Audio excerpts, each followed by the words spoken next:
बिबट्याच्या हल्ल्यात स्वर्गीय भागूबाई विश्वनाथ खोडदे त्यांचा दुर्दैवी त्या ठिकाणी निधन झालं. निधन झाल्याच्या नंतर त्या ठिकाणी आपण सर्वजण जमलो होतो.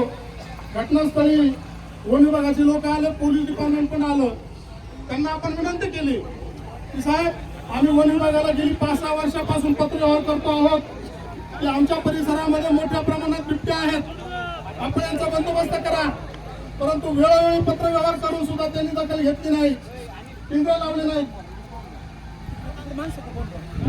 नाहीत. त्यामुळे बिबट्यांना त्या ठिकाणी जेरबंद करता आलेले नाही. आणि शेवटी त्या बिबट्यांनी पाळीव पशु प्राण्यांवरती तर हल्ले केलेच, परंतु आता ते मानवांवरती हल्ले करायला लागलेले आहेत. आणि म्हणून पहिला बळी आपल्या किनी गावातला गेला. बंधूंनो, आपल्याला या वन विभागाला वट्टीवर आणण्यासाठी खऱ्या अर्थाने रास्ता रोको आंदोलन करावं लागतंय. आपल्याला कुणाला हवंच नाही. आज भागूबाई खोडद्यांचा बळी गेलाय, उद्या नंबर कुणाचाही लागू शकतो.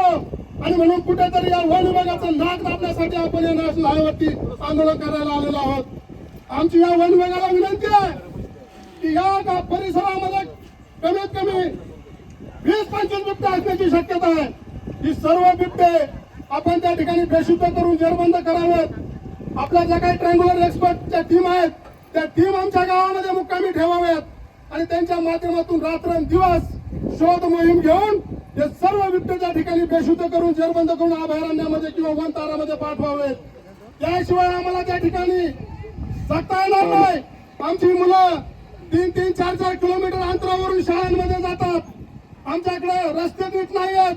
रस्त्याच्या दुतर्फा खंडात झाडी वाढलेली आहे. यामधून बिबट्या आमच्या लेकरांवरती हल्ला करू शकतो. आज आमची ही माता गेली, उद्या जर आमचं पोटचं लेकरू गेलं तर याला जबाबदार कोण हे लक्षात घ्या. आपलं पोटचं लेकरू गेलं तर यापेक्षा जास्त दुःख आपल्याला कुठलं असणार आहे. आणि म्हणून ही लढाई आपली लेकरं बाळा वाचवण्यासाठी लढाई आहे. आपल्या सर्वांचं आयुष्य उद्ध्वस्त होण्याच्या मार्गावर आलंय. ते आयुष्य वाचवण्याची ही आपली लढाई आहे. वन विभागाला माहित नाही, राज्य सरकारला माहित नाही, सगळ्यांना माहित आहे. हा संघर्ष मोठ्या प्रमाणात सुरू झालेला आहे. मानव आणि बिबट्या हा संघर्ष जर संपवायचा असेल तर राज्य सरकारनं आणि केंद्र सरकारनं ठोस भूमिका घेण्याची आवश्यकता आहे. परंतु शासन घेत नाही. म्हणून प्रथमतः या ठिकाणी आपल्याला वन विभागाचा निषेध करायचा आहे. बंधूंनो, ही घटना घडल्याच्या नंतर वन विभाग तत्पर झाला आणि आपल्या गावामध्ये यायला सुरुवात झाली. काय केलं यांनी येऊन, साहेब आम्ही रात्रीचे 3-2 वाजेपर्यंत या लोकांबरोबर जागलेलो आहोत. त्यांना आम्ही सांगितलेलं या भागामध्ये ड्रोन फिरवा, येथे पिंजरे लावा. त्यांच्याकडे पिंजरे कमी आहेत, त्यांच्याकडे मनुष्यबळ कमी आहे, त्यांच्याकडे ड्रोन कमी आहेत. जिल्ह्याच्या ठिकाणी फक्त 2 ड्रोन आहेत. आणि मग हे ड्रोन काय करणार सांगा. आणि ड्रोन ऑपरेटर सुद्धा यांच्याकडे कमी आहेत. ड्रोन उडाला आणि 15 मिनिटं झाले की यांच्या ड्रोनची बॅटरी संपते. परत ड्रोन खाली घ्यावा लागतो, परत बॅटरी टाकायची. एका ड्रोनला 3च बॅटरी असतात. 3ही बॅटरीची त्या ठिकाणी चार्जिंग संपली की ड्रोनवाला म्हणतो आता माझ्याकडे काही पर्याय राहिलेला नाही आणि ड्रोन ऑपरेटर निघून जातो. आमच्या लोकांना आरेरावी करतो. हे सगळे आम्ही या 2-4 दिवसामध्ये घेतलेले आहेत. आणि म्हणून माझी विनंती आहे, जोपर्यंत किनी असेल, बरोबावाडी असेल, करंजी असेल, तिखोर असेल, कानूरपाटण असेल, गोरेगाव असेल, हा जो परिसर आहे याचा जर आपण भौगोलिक दृष्ट्या विचार केला तर मोठ्या प्रमाणामध्ये डोंगराळ भाग आहे, खोल दऱ्या आहेत, तलाव आहेत, प्रचंड खंडात झाडी आहे. यामध्ये बिबट्याचा मोठ्या प्रमाणात अधिवास आहे. एक बिबट्या नाही, अनेक बिबटे आहेत.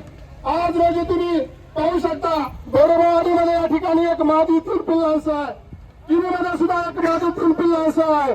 जर आज हे बिबटे जर पकडले नाही आणि यांना जर नियंत्रण आणलं नाही तर उद्याच्या काळामध्ये तुम्हाला सांगतो आपल्याला या बिबट्याबरोबर संघर्ष करावा लागणार आहे.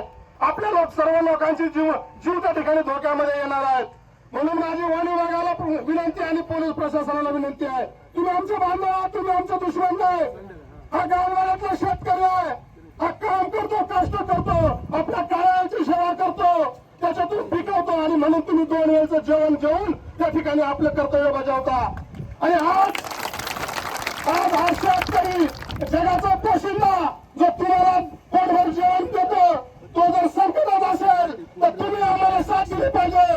तुम्ही आमच्या बाजूने उभे राहिलं पाहिजे. तुम्ही प्रशासनाच्या कालही सांगितलेलं आहे, तुम्ही आमचे दुश्मन नाहीच आहोत, परंतु आज आम्ही संकटात आहोत. आमचं जीवन या ठिकाणी उद्ध्वस्त होण्याच्या मार्गावर आहे आणि या वेळेला जर आम्ही आमच्या हक्काची लढाई लढलो नाही, आमच्यासाठी कोणी रस्त्यावर येणार नाही. ही लढाई आम्हालाच लढावी लागेल, हा संघर्ष आम्हालाच करावा लागेल, कोणी करणार नाही. आणि म्हणून खऱ्या अर्थाने ही संघर्षाची पहिली ठिणगी आज या निमित्तानं पडलेली आहे. जर वेळ प्रतिभाग आणि राज्य शासन जागं झालं आणि त्यांनी उपाययोजना केल्या आणि या बिबट्यांना जेरबंद केलं तर पुन्हा आम्हाला आंदोलन करण्याची वेळ येणार नाही. म्हणून सर्वांनी सहकार्य करा.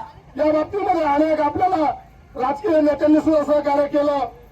पहिल्या दिवशी ज्या दिवशी घटना घडली त्या दिवसापासून आपल्या तालुक्याचे आमदार काश्मीरची दाते सर यांनी सुद्धा डीओपी साहेबांना फोन केले, नाशिकला फोन केले, पाठपुरावा त्यांनी सुद्धा केला. ते अंत्यविधीला थांबले, सावंत साहेब सुद्धा अंत्यविधीला थांबले. त्यांच्याकडून जे जे सहकार्य पाहिजे ते आपल्याला मिळालेलं आहे. आजपासून अधिवेशन सुरू होत आहे. माझी सावंत साहेबांना सुद्धा विनंती आहे की आमदार साहेबांशी बोला, अधिवेशनामध्ये हा मुद्दा उपस्थित करा आणि बिबट्यांपासून आमचे जे काही जीव आता धोक्यात आलेले आहेत ते कुठेतरी आता वाचवण्याचं काम करा. तुमचा आम्हाला विकास निधी आणि कामे आम्ही जगलो तर उपयोगी पडतील, आम्ही जर जगलोच नाही तर तो विकास करून काय करायचंय. म्हणून सगळ्यात अगोदर प्रायोरिटीने बिबट्या मुक्त हा पारनेर तालुका करण्यासाठी सगळ्यांनी वज्रमुठी एक करा आणि ही लढाई लढा एवढ्याच्या निमित्ताने सांगतो.